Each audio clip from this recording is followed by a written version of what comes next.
Hi, hello, and welcome to another episode of The Dunker Spot. We are part of the Yahoo Sports Network. I am your host, Nekias Duncan, and joining me as always is my co-host, the always excellent Steve Jones Jr. Steve, how are you doing, sir?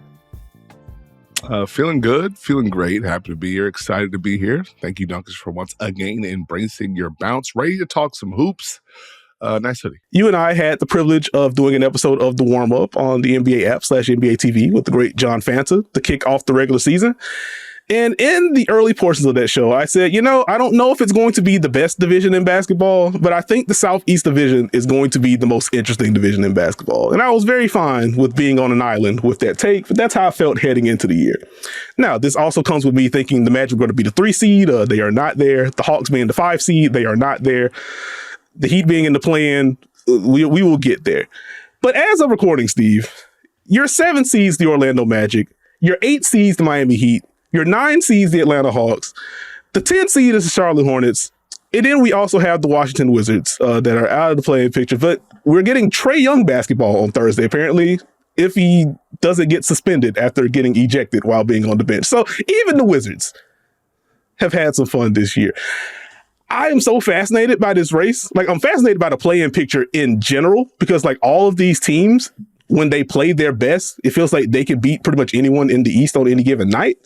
The consistency is more so the issue there. And I think looking at the current play-in picture, it kind of sets up some fascinating matchups if it holds.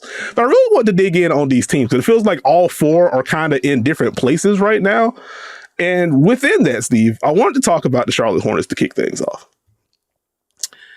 Well, in the year 20. Go ahead. Well, before you get to the Hornets, let's lay it out there. The Eastern Conference is going to be an absolute back and forth competitive nature. If you look at those standings every single day, you see a whole bunch of teams that are jockeying for position, but they all play as if they can beat each other. And that extends to those play-in type teams. And so we're kind of settling in on, okay, Detroit's at the top.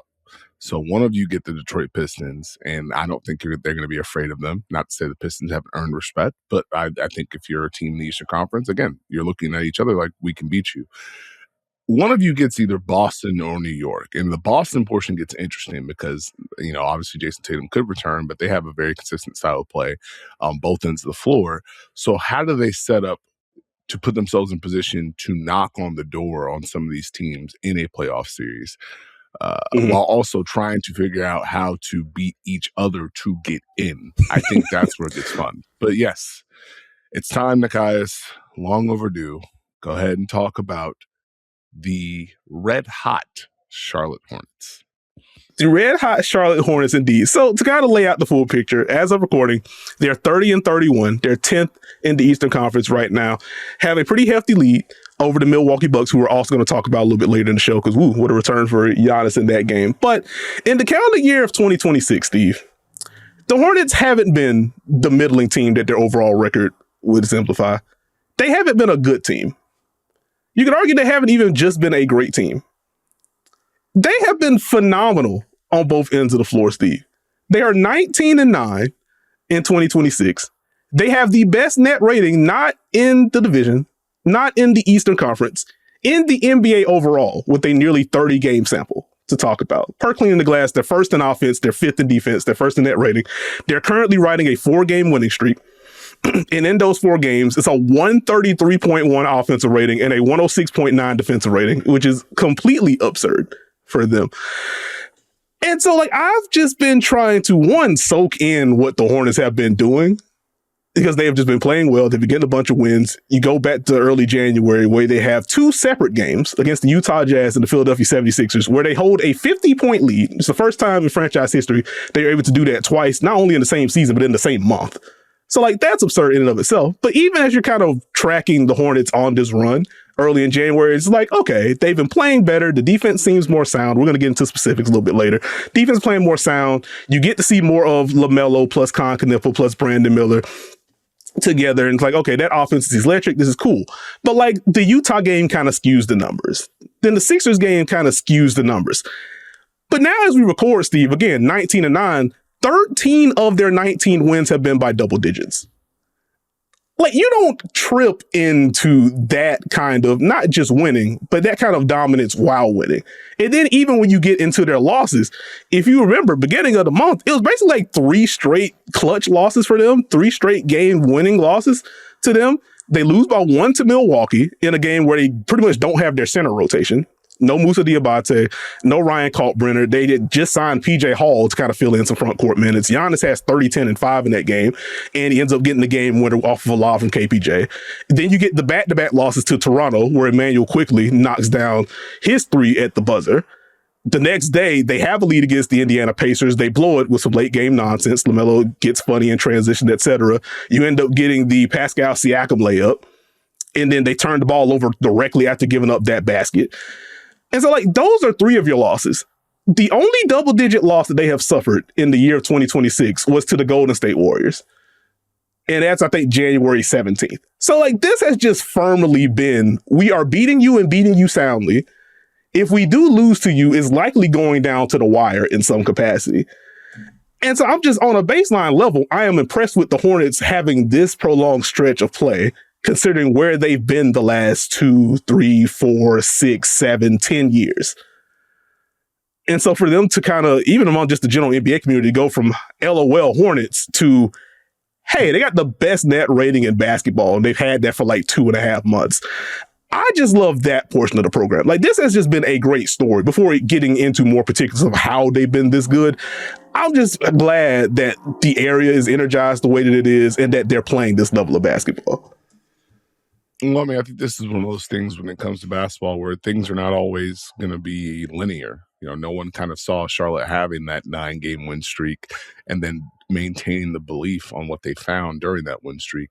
And I think a lot of things have come together. You know, the mindset and the coaching philosophy of Coach Lee has kind of just infiltrated the team, and everyone's kind of bought in. And now that you have a little bit more success, you see them having that belief every single night when they play. Brandon Miller, I think, has been outstanding during the stretch for the most part. So his growth has been great. But you got to remember, Con Knipple added a whole different layer to this early on in the season. And his consistency was really key for them as far as not only being able to shoot the ball, but we can use him as a screener. He can kind of attack and make plays. We can use him off ball. So you have that. You layer in Brandon Miller now understanding, and now LaMelo Ball. I don't think he gets enough credit. You know, everyone had a whole bunch of discussion about LaMelo Ball early in the season about where he should go, what he is, what he's not. And you look at the minute count, it's lower than usual because they're trying to preserve him. But at the same time, he's consistently kind of just making the right plays, making the right reads. And there's a team in Charlotte that competes on the defensive end. Are they a perfect defensive team? No. Is it all schematic? No. But they're going to give the effort every single night. And when they get stops, they get out and run. It makes it easier for them. In the half court, they're able to kind of just have a better flow, which I think has been key because we have, okay, it's not just LaMelo Ball pick and roll or LaMelo Ball dribble handoffs, make a play.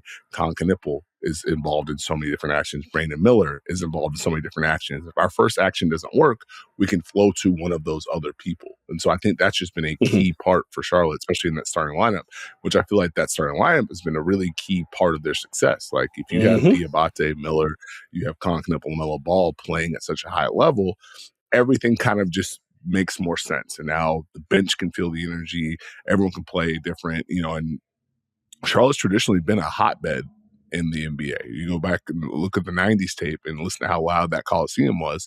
This is it's nice to see the energy back for the Hornets. And it's nice to see the occasions when, hey, we might mix in some zone for Charlotte. We might mix in some man. We might attack on the other end. But it's been fun to watch the Hornets grow. It's been very cool. I want to hang on the LaMelo bit for a minute because one of the things I wanted to bring up was like, it's not like the Hornets have just been the feel good story. Like they have dealt with some roster adversity this year. Like they've dealt with their own injuries. Again, even going back to that Milwaukee game, they just didn't have their front court. Just as a quick example there. But like they've dealt with injuries. LaMelo was dealing with injury stuff again earlier this year. And there's been naturally a lot of conversation around, okay, when he does come back, what does this look like? He was coming off the bench for a little bit. He was starting. Then he moved back to the bench while he was still on the minutes restriction. It's like, okay, why are we doing this with LaMelo? Clearly, you just don't believe in him. Just trade him already. Circles and all that conversation. You zoom out now, Steve. One, LaMelo is just playing incredibly well. It's 19, 5, and 7 for him with solid shooting splits, at least outside the yard, get to the line a little bit more as he's gotten healthier this year. but like he's played 51 games as a recording. This is the first time he's eclipsed 50 games since his second year in the league.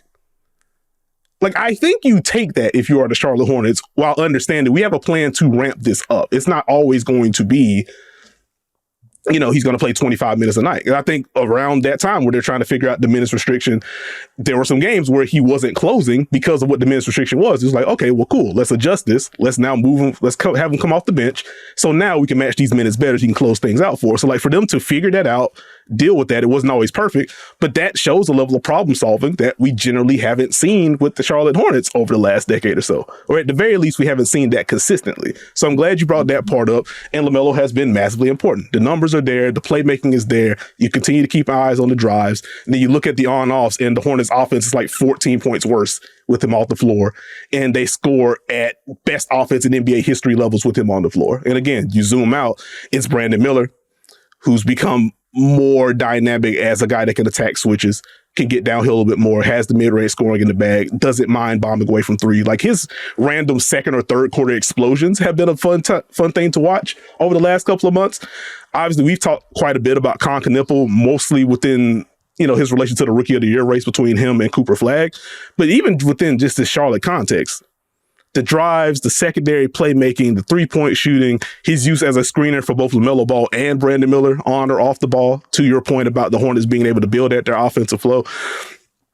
It has just been, one, just incredibly difficult to defend, but again, it's been fun. And as you mentioned, you know, their starting lineup a little bit earlier, the starting five of LaMelo Ball, Brandon Miller, Knipple, Miles Bridges, and Moussa Diabate. They have played 281 minutes together. They have won those 281 minutes by 179 points. That is typo-worthy good. That is not supposed to happen, especially with a team as young as it is, or as young as this starting five is overall. And like having that collective energy offensively, and to your earlier point, being able to defend well enough to make this matter. Like it is a testament to the personnel buying in, is a testament to the game planning of Charles Lee, as you mentioned. Like they will sprinkle in some zone they feel the need to. But a lot of this has been, we're going to switch. We're going to trust our guys to hold up. And then we are going to load the boxes up. We're going to show help. Sometimes it's super early to make sure you can't get to the rim. Sometimes it's going to be flooding you late. So when you have those pickups, you're dealing with a bunch of arms. Either way, like it's difficult to gain the same rhythm against the Charlotte Hornets defense as you would have earlier in this year or just in years past. And so do I think the Hornets are like firmly a top 5 defense like they have been in 2026? Like that still feels a bit rich to me. I don't think they're that. But the fact that they've gotten to average overall this year and they have showcased against good teams, like, yeah, we can hold up well enough. We do have collective length 1 through 3, 1 through 4. We have Ryan Kalkbrenner that can contest a whole bunch of shots at the rim when he's in. With Moussa Diabate, we can lean further into the switching. And so you don't have easy advantages to attack. And then we also can just kind of fill these gaps for you to make life difficult. You kind of have to beat us from deep. It is smart game planning for me. And even circling more to the Charles Lee portion of the program, Steve, like them being able to defend at this level, they don't foul. They clean the glass at a very high level, no pun intended. Like they have been routine, like a top 3 defensive rebounding team pretty much all year long. That all points to like solid coaching and a solid understanding of this is what we have to do. These are our non-negotiables. If we do this, we'll put ourselves in position to win, and the Hornets have won quite a bit. Sorry for getting yappy there, but yeah, it's been fun. It's okay. I figured you may get there. I think the biggest thing for me is you have to look at just the little things offensively for the Hornets, in the sense that Moussa Diabate will always work to flash towards the elbow if things break down in the half court. I think that's a really important thing. You know, you'll see him kind of just clap his hands, be like, hey, flash, let me get a ball. And we have the random screens for Brandon Miller, for Knipple being able to empty out a side. I think Brandon Miller's patience in the half court and his driving ability has been showcased and been a good thing for them. Brandon Miller is a screener, Knipple is a screener, both on and off ball. They just kind of ding you and have more of a purpose offensively during this stretch. You know, we've talked about the defense, but I guess the biggest question now is, okay, for the Charlotte Hornets, right? If we look at this stretch, a lot of good wins. How many teams have they really had the test against? If we're looking at who they've beaten lately, Orlando, Washington, Philly by a lot, Memphis, Dallas, San Antonio, New Orleans, Houston, Atlanta, Washington, Chicago, Indiana, Portland. They got Dallas on Tuesday. Then it's at Boston, against Miami, at Phoenix, at Portland, at Sacramento, at San Antonio. I think we learned some things about the Hornets on this West Coast road trip to a degree. So can they now turn the heat up as they have had success is where my mind goes to. I think firmly they've put themselves in the conversation. They've earned that right. And I think they have a style of play that they believe in and consistently do. And you see that, going to the bench. You mentioned Kalkbrenner, but they added Kobe White. We haven't talked about him yet. And so, being able to have Josh Green, who knows the job, Grant Williams knows the job, that kind of gives you an understanding and a consistency 99 out. How have you felt about White in Charlotte? Like, it's early, but like you already kind of see the seeds of, I can be a second side attacker here. I add to the 3-point volume. If I need to initiate action, I can. So like, I've enjoyed that portion. Like, I'm glad you brought up the name of Josh Green and Grant Williams in particular, because like, I think they have been very important ball movers for this group. And honestly, to your overall scheduling point, Steve, I think it is valid to note, like, hey, like, all of these wins have not come against like the top 4, top 5 in the league. Like, you have to play who's on your schedule. So it is encouraging to me they beat the teams that they were supposed to, and they have beat a lot of these teams handily. So I think that bodes well. But as you get into this next stretch of games for them, it kind of feeds into the one thing I've been keeping an eye on. As fun as this Charlotte Hornets offense has been, and ultimately how good as it's been this year, and especially within the calendar year 2026, per clean the glass, they are dead last in turnover rate. It hasn't dinged them as much because they have been elite on the offensive glass all year long. Shout out Moussa Diabate, and also like the wings that can get in and crash. But Moussa drives a lot of that. But they've been an elite offensive rebounding team, and they've done a really good job cleaning the glass on the other end. So like, they are still able to win the possession battle overall most nights because of what they're doing on the offensive glass, and because of the fact that they don't foul like that on top of that. You get into Miami and Phoenix and Boston, etc., they will turn you over, and they will turn this into points. And so, like, as they face these more pressurized defenses, are they ready for those particular tests? Can they prove, like, not only can we generate good stuff, we can do so without giving the other team extra possessions on top of that, and like trusting what has been a better transition defense than I would have anticipated with a team this young, and especially what they showed earlier this year. But like, yeah, man, you're going to have to, like, the Boston matchup, I am absolutely circling. Like, one, Boston is just incredibly good. They just blasted Milwaukee without Jaylen Brown, without Nekias. They are just one of the best teams, if not the best team in the East, depending on how you feel about it. And they may add Jason Tatum. But with what Boston does... Hold on. Respect Detroit. We literally just did a whole deep dive. We just did a whole thing on Detroit. I'm just saying, like, I think they have the best point differential in the East Conference right now. I'm saying you can make the argument for Boston. That's more so what I mean. I'm not just stamping them over Detroit overall. Okay. That's all I meant. Just... Understood. Clock that T. I'm just saying you can make the argument, or at least like who's playing better right now. But anyway, my overarching point is that, like, stylistically, that's a fun matchup. Like, Boston has also been an elite offensive rebounding team. They're going to test the elite defensive rebounding of Charlotte. Like, that can be an important swing battle there. Boston doesn't turn the ball over either. And Charlotte, structurally, we're going to switch a bunch, we're going to load up help, etc. They haven't been a super aggressive, we are blitzing you, we are forcing a bunch of turnovers and juicing our transition attack that way. Does that flip at all? Do they decide to put 2 on the ball against anyone in that matchup? So, like, I just have my eyes on that one. That should be a really fun battle. Also, this is the Charles Lee revenge game. He was on Boston staff, so that should be a fun one. But yeah, I've been super impressed with what the Hornets have put together. I just don't know if that's revenge.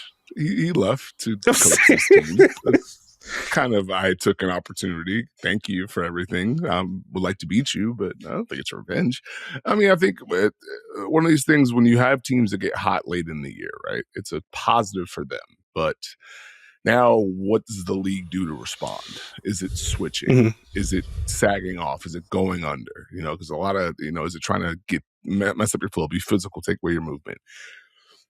Who's going to poke at them and kind of bring them back into the box? And the other portion of it is, let's say they are able to make the playoffs. They play Detroit in the first round, right? Actually, now this landed in my brain. That might need to happen based on the last time we saw these two teams play. I forgot about that for 2 seconds.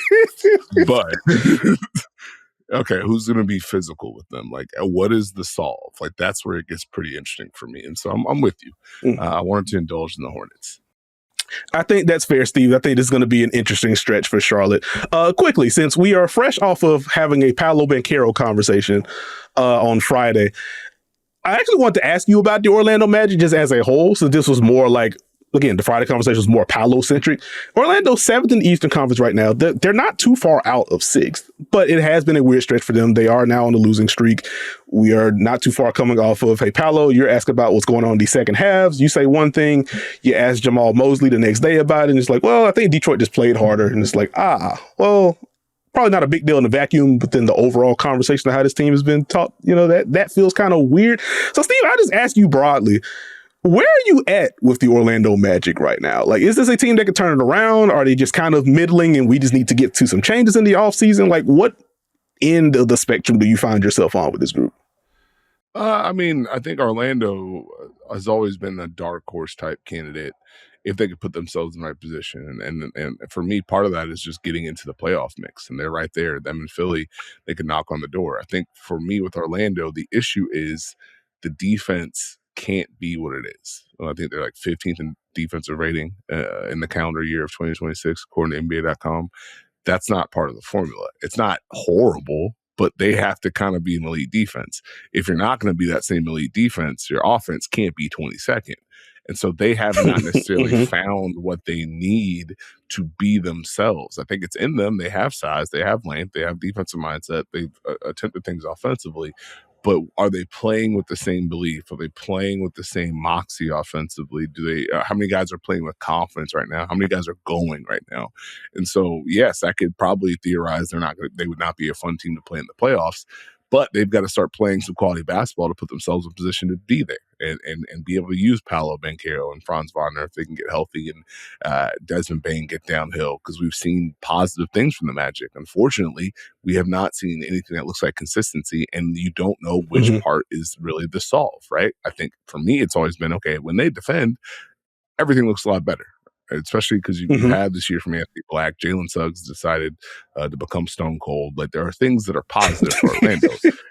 The issue is, like, you don't know what it's going to be every night, and that's probably something that has to change. They've got to figure out a way to turn this thing around, and they got to do it quick. Yeah, like, the thing that I settled on with the Orlando Magic as I was getting notes together and like doing my general walk around the apartment, talk to myself, clear my thoughts kind of thing, is like, when I'm watching Magic games, like, I wish I had a stronger sense of what they were attempting to do on offense, regardless of if it works or not, regardless if the shots go down or not. I wish I had a better handle on, like, what do you want to get to? Do you understand why you're trying to get to it? And like, this was a possession that I wanted to bring up a couple weeks ago, Steve. It was like the first matchup that they had against the Los Angeles Clippers, where early in that game, you get Paolo and Desmond Bane in action together. It's a pick and roll between the two. Chris Dunn and Derrick Jones Jr. are defending it, right? And so Bane screens for Paolo, and you get a switch. And it's like, okay, so Paolo's just going to try to attack Chris Dunn then, since great defender, but he's smaller. But then it's a pitch back to Desmond Bane. They give the switch right back up, swing to Wendell Carter Jr. He tries to clear. Paolo makes a pass to Tristan da Silva. They end up getting free throws on the possession. But those kind of possessions where it's like, you have your two best players involved. What exactly is your plan? Do you understand what you want and how you want it? Those possessions are, one, they just happen too often for me to feel comfortable with this Orlando Magic offense. And I think those ring louder than, Paolo took an early mid-range jumper and missed, or Jalen Suggs has driven into 2 or 3 people. Like, those are loud, and you don't want those possessions either. But like, the level of indecision, we're just kind of doing stuff because we think we're supposed to, but I don't really know what the ultimate end goal is. And again, that possession ended well. Tristan da Silva gets a 3 blocked by Kawhi, gets his own rebound, drives and gets to the free throw line. But I think it speaks to your indecision point. I mean, your inconsistency point, where it's just like, what Magic team am I going to see? And I think if that is what it is on offense, well, you don't really know what it's going to be. And defenses are more able to dictate, no, this is the box your offense is going to be in. We're going to switch and you're going to have to figure this out. We're going to put 2 on Paolo and figure this out. And we're going to get a whole bunch of turnovers for us and things like that. They're not doing enough dictating offensively for me. And like some of that is personnel, some of that is coaching. Again, Franz not being there certainly does not make this problem easier to deal with. But like, I just find myself often frustrated with some of the aimlessness in their offense. And that's before getting into your overall point, which I super agree with. The defense just can't be average. Like, this was supposed to be an elite defense. Like, the reason I thought the Magic could have been a 3 seed this year, certainly going to end up wrong on that, was because I'm baking in, this is, even if the defense slips a little bit, they're going to be 5th, 6th, 7th defensively. The offense is going to take a jump. And now we got this really good, two-way team. The fact that the offense is hovering around 20th again, injury context, of course, and the defense is now average, I don't like that. I don't like that. I know Magic fans don't either. They're more invested in this than I am, but like, it can't be that. Like, I just want more direction. I want more oomph for this group. Understood. 6, 7. Okay, you know what? With that, we're going to take a break. When we come back, we're going to get through the rest of the Southeast play-in picture, and then we're going to talk about Milwaukee because they're in a really interesting spot right now with a little over a month left in this regular season. Please stay tuned. And we are back with this episode of the Dunker Spot. We roll through the play-in still. Steve, I want to talk about the Atlanta Hawks. We just got, not too long, talked about the Charlotte Hornets, currently on a 4-game winning streak, but again, they've been elite in 2026. The Atlanta Hawks are also on a 4-game winning streak. Now, with that being said, the first thing that people are going to point to is going to be like what the schedule has been for them across these 4 games. And I think it is fair to point out that in this win streak, people are mean. People are mean. Go ahead, continue. Okay, I was going to point out they beat Brooklyn. They had to come back and get that one done. They played Washington twice, and then they played Portland. They were missing Denny Avdia. They're also missing Shaedon Sharp. So put a grain of salt in there if you'd like. I will say, like, beating the teams that you're supposed to beat is still important, and blasting them to the degree that the Hawks have, I think it's also important for them. What has made me laugh about the Hawks before we actually get into a serious conversation with them, they are 31-31 right now. Pretty much a net neutral in terms of net rating right now. And then from this tweet, they are 45-45 over their last 90. I'm not going to read the second one. Steve, you've already ruined that one. 174-174 in their last 340. They've just been different levels of 500 for a very long time. And like, I chuckled at that one as that stat was updated after their most recent win. But I did want to talk about the Atlanta Hawks, that they've recently changed their starting lineup. CJ McCollum is in now. It feels spacier. And again, with factoring in the quality of opponent that they faced during this win streak, I'm more so looking at, as I generally do, but okay, how exactly are you getting to your good stuff? Is this just insane shot making, or are you actually doing good things that lead to good process? And I will say, throughout this win streak, I have been impressed with the process with the Atlanta Hawks. Like, looking at what they've been able to do offensively, the tempo has felt good. In my opinion, you're seeing a lot of get the ball across at 20 or 19 on the clock, and then we're flowing. It may be Jalen Johnson initiating and kicking it to CJ McCollum. They flow into, he flows to a 2-man action with someone. If there's an advantage there, cool. If not, we flow to the second side. Same thing. Off ball screens to set up a catch, then that flows into a pick and roll. Like, they've done a really good job of making sure that everyone is involved. And so it makes it harder to kind of lean on one person. Like, you can't just say, we are taking the ball out of Jalen Johnson's hands. Let's see what you do about it, because they generally have 3 or 4 other guys capable on the floor of putting the ball on the floor and making drives, making decisions off of the drives, being able to keep things going with passing. And then you have the shot making the match. And so, like, looking back at the Portland game, like, one of the possessions that stood out to me as I was watching that game, it was very early on. Bring the ball up left side of the floor. Onyeka Okongwu is trailing, and then he gets to make decisions. Like, am I shooting? Am I driving? I don't know. If it's not there, cool. Let's get to the second side of this then. You deny it, that's okay. We'll get into something else. And like, that level of flow from the Atlanta Hawks is what I want to see from that offense. Like, it's very egalitarian, in concept, but like, that's what it can look like for them. Which, brief aside, as I was thinking about just overall what this 5-man group has been with CJ McCollum, Dyson Daniels, Nickeil Alexander-Walker, Jalen Johnson, Onyeka Okongwu, that lineup has been very good so far. We'll start with that. They're plus 60 in 120 minutes. I think you take that if you're the Atlanta Hawks. Looking at the assist split between those 5, Steve, 19 assists for Dyson Daniels, 18 for Jalen Johnson, 15 for CJ McCollum, 11 for Nickeil Alexander-Walker, and 9 for Onyeka Okongwu. And everyone has assisted on multiple threes and shots at the rim. Like, I think that all just kind of speaks to, we all can touch this, we all can make decisions, we all can generate good stuff and or maintain advantages for good stuff to be created. And I love that part of the process for them. the defense is always going to be what I keep an eye on. But go ahead. Hold on. Okay. Easy there. Right. I'm afraid I've got some bad news because this is not new. Atlanta has been able to score. They've been able to move the ball. They've gone side to side. They have multiple bucket getters. I think Jonathan Kuminga's addition has been fantastic. I was going to ask about that. The offensive portion of the program is not new to me. You know, we have Corey Kispert, who's apparently losing his mind making threes. Like, we do different things. We space it for. We attack. The offense, I've not been concerned with the Atlanta Hawks playing offense. What I've been concerned with, and the whole thing for me, when are they going to defend? When they defend, they look very good. Unfortunately, do you know when they are going to defend, and do you know how long they're going to defend for? During this stretch, right? Held Brooklyn to 104, Washington under 100 twice, Portland 101. And they have a nice homestand coming up of Philadelphia, Dallas, Brooklyn, Milwaukee, Orlando. Can they establish some sort of baseline defensively to make everything they've done all year long offensively count?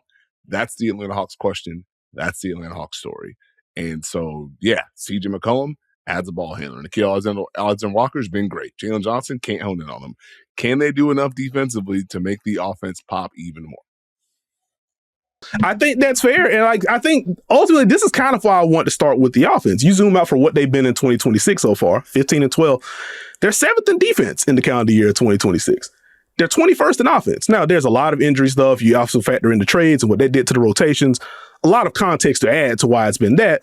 But like at their best, to your point, yeah, we have been able to get up and down the floor. We're really good in transition. This is why we need the defense to be good so we can get out in transition. But like we have seen some games where like, okay, we're going to be physical. We're going to switch. We're going to bog you down. Let's see what Jalen Johnson does in the middle of the floor compared to him getting all the way to the rim. One thing I want to shout out when I was talking about that starting lineup in particular, it's funny that they have been this good offensively with their 5-man grouping, despite the fact that Jalen Johnson is 1 of 15 from 3 in the minutes that he's played with these 4 so far. Like that is not going to hold. So it is interesting to me. Like I think it's important for them to maintain that flow because I don't think they have a guy yet. I think Jalen Johnson can develop into this. And I think Jonathan Kuminga, especially facing second units, can be a guy that can just say, give me the ball, get out the way. I'm getting downhill. Let's see what you do about it. Right. But they're at their best when they are flowing to this degree and everyone's kind of moving around. And so the fact that they have been able to kind of recapture this as of late has been encouraging to me. And to your point, as we get into this stretch of games now, one road game and then we had the homestand, let's maintain this against some teams that are either good defensively or at least have the personnel that can kind of bother us stylistically. Looking at Orlando more on that point, we are big, we are physical, we can switch a bunch, we can potentially flatten you out. So like I want to see, to your point, again, how they sustain that. But I like that this is perking up for them. They need this to perk up for them. How have you, I guess I'll quickly answer your Jonathan Kuminga question and then toss it back to you. I'm just trying not to get fooled again, ultimately, because this is very reminiscent of like the first couple of weeks of Golden State this year, where it's the Kuminga drives are hitting, he's knocking down shots, he's moving the ball, the defensive attentiveness is better, it's not perfect, but it's better, and he's just kind of fitting in and then bullying people when he has mismatches. And it's like, okay, if he's going to play within the flow and make quick decisions, I really like this version of Jonathan Kuminga. And I think that is largely what we have gotten. And to your very early point, not against the best defensive personnel across these across these 3 games that he's played in Atlanta, but process-wise, this is what you want from Jonathan Kuminga. So my big thing, again, is going to be, will this sustain for Jonathan Kuminga? Because if it does, that is a lot of firepower on that second unit and a guy that could potentially close games if any one of the wings don't have it going. So I just want to see more of it. How have you felt about the Kuminga stretch so far? What do you mean by getting fooled? You know who Jonathan Kuminga is as a basketball player. He's in a completely different context that suits him a little bit more. We play, get up and down the court. We play with tempo. You have the ability to drive. You have the ability to kick. You have the ability to attack and transition. You have the ability to get downhill. Here are the keys. We're not setting post splits and looking for specific things every single time. We have some movement, but go play. And I think this is the biggest thing is don't worry about being fooled. Fit, opportunity, and context are some of the most important things for a basketball player. You can have a certain skill set and it may not fit a certain team because they need something different or they're going to ask you to do something different on top of the player that you are. You may go somewhere else where they are just like, hey, just be that. And everything else is icing on the cake. That's why you see Benedict Mathurin. Ty Lue said, Benedict Mathurin, go drive, go make a play. And it's like, cool, yeah, I can do that. It's not like he couldn't do that in Indiana, but it was like, hey, we need you to do this here. And he's like, okay, fine, I'll do that as well. I wouldn't necessarily wait for the other shoe to drop. I would just see, how does he develop? How do teams treat him? What does he continue to do? Because this is the opportunity he's waited for. And so, this is how we end up with Phoenix Suns fans yelling at Jalen Green for some reason. Hey, he's not supposed to be by him. He's not supposed to be by himself, guys. That wasn't the bit. That's not how that works. So, you just have to understand the player, understand the moment, understand what they bring to the table, in my opinion.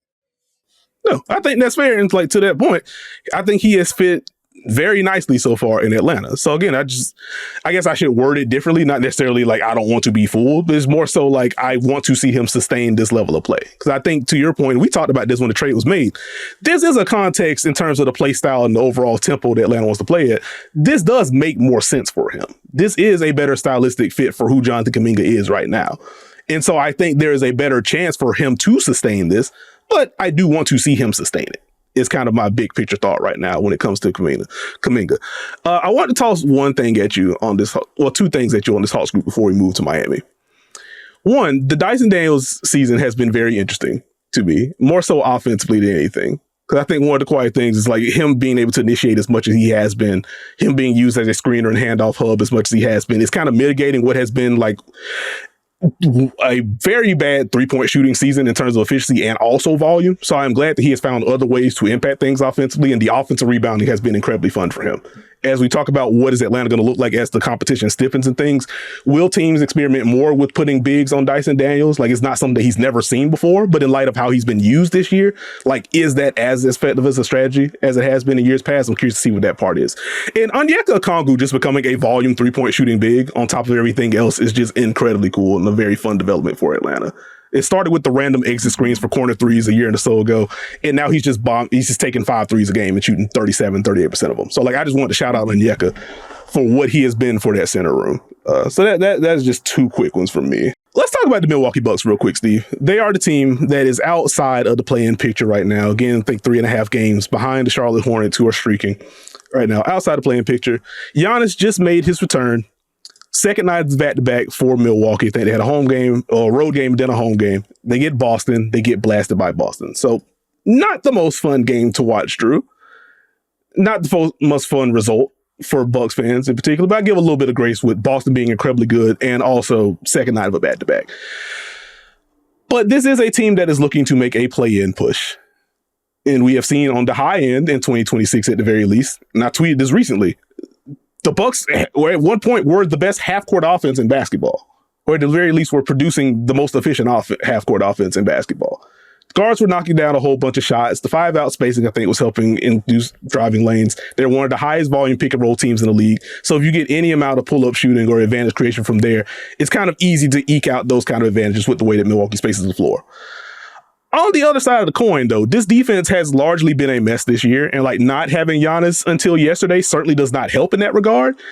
But they have been so inconsistent in terms of what we're doing. Are we switching a bunch? Are we getting at the level with Miles Turner? When we have Jericho Sims in, are we still switching? What are we doing with Bobby Portis, et cetera? And when they do get into anything activity-based, the rotations behind it have been, we will say, inconsistent to be kind and in the interest of time. And so what I'll pose to you, Steve, is do you see Milwaukee making a run to firmly get into the top 10, or do you think they're ultimately going to find themselves out of this? I mean, with the way that the Hawks and the Hornets are playing, it's going to be tough. It's an uphill climb. You put yourself in a tough hole, and you're in a position where now you have to win. And have you had the habits to necessarily feel good about where you're going on this journey? Giannis Antetokounmpo is back. He's going to draw attention. He's going to play well. That's fantastic. Defensively, do you feel good enough at what you've been doing? It's been a question mark all year long when Giannis was there at the beginning, when Giannis was gone. Offensively, who's creating other shots? How important is the guard play? It's fun to see Ousmane Dieng play well. They feel like they have different combinations they can go to, but defensively, do you trust their ability to just sustain on that end? And then offensively, and okay, outside of Giannis, if teams want to help, are we knocking down enough shots? Do we have enough lineup combinations that put pressure on teams? When we go to the bench, does it open things up? Can they find themselves? I think is the big key. With Giannis back in, because they had a good offensive rhythm early in the season as far as being able to use Giannis and move him across the board, have him be a screener, have him use dribble handoffs. You never knew exactly what he was going to do, and it was good. They spaced around them. They had a good flow. Defensively, they didn't have the same consistency they needed. But can you now refine the offensive flow on top of trying to play defense? And now, are the guards going to defer to Giannis? Are you going to be able to have the same kind of spacing? It gets interesting, I think, too. And so I'm not sure that they are going to have enough to make it happen. But, I mean, they play the Hawks coming up on Wednesday. So, I mean, you got to make a push with these 4 home games you have and see if you can kind of knock on the door. Yeah, I think that's the encouraging part from an opportunity standpoint for the Milwaukee Bucks. The next 5, as you mentioned, they're playing the Hawks on Wednesday at home. It's Utah at home. It's Orlando, also in this play-in picture, at home.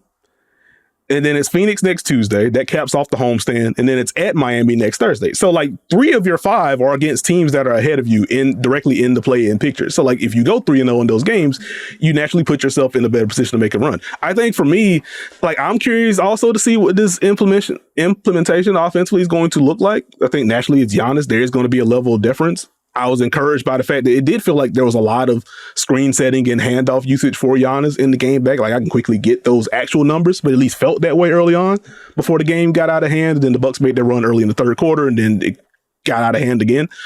So that's encouraging to me that there is a blend that could be found between Giannis attacks early in transition. But when we get into the half court, we can use these guards a little bit more. I think for me, it's finding a level of rotation consistency, because Giannis comes back, Ousmane Dieng gets the start, which he's been playing well since he's been there. So I don't super mind that. But it's KPJ and AJ Green, who Bucks fans have been, there are very wide opinions on the AJ Green experience. On one hand is, he's our best shooter. He helps the offense. The on-off numbers are this, etc. On the other hand is what else does he do aside from shoot? This defense is this. When he is matched up against bigger players, it is not a fun time, and our defense is already bad. And so it's interesting to me to see Ryan Rollins be the guy that goes back to the bench and did not play well. But again, second night of a back-to-back. Also, the regular season is long, so sometimes players just don't have good games.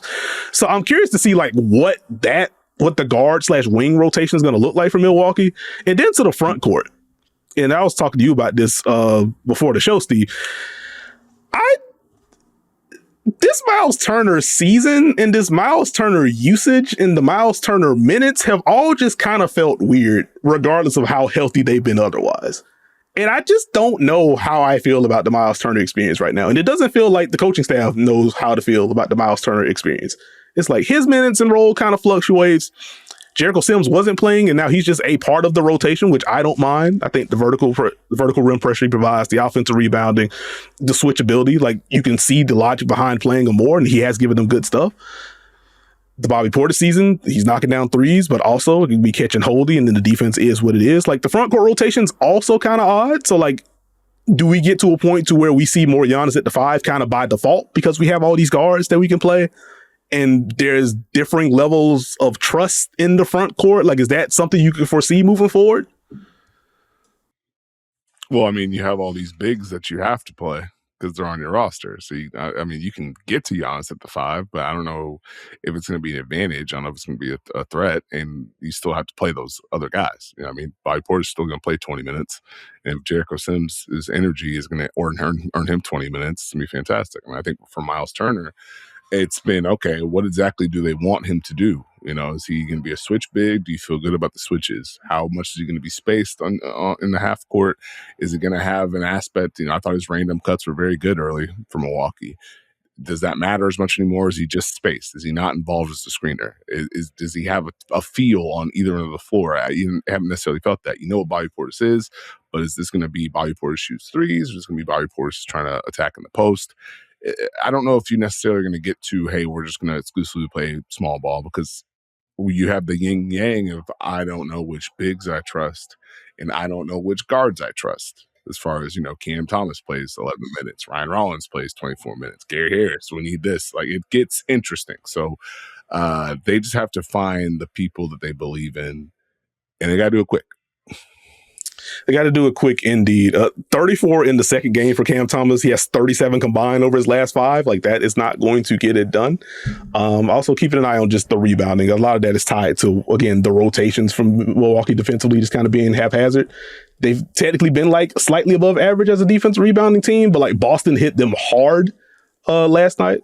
Second night of the back-to-back tax, if you want to add that in, but they can't afford to backslide when they do get stops. Well, I think the one thing with Boston is they play a very specific style of basketball. And so if you are driving, they're going to show help. And especially, they were like, oh, your biggest space, the help will come from the big. There will be presence in the paint. You got to make plays and make threes. And then we're just going to attack on the other end once we get stops. And so Boston, again, they do certain things every single night. Milwaukee's got to find a way to compete at a higher level if they want to have a chance this season. Got to get there. They got to get there. All right. Thank you, Steve, as always, for rocking with me and rocking with us. And thank you for listening to and or watching this episode of The Dunker Spot. Please subscribe if you haven't already. Apple, Spotify, RIP Google, Stitcher, Podbean, wherever you get your podcasts, you can find us. Subscribe to the Yahoo NBA YouTube channel if you haven't already. You can find me on socials at Nekias NBA. You can follow Steve on socials at Steve Jones 20. And with that, we will catch y'all later in the week.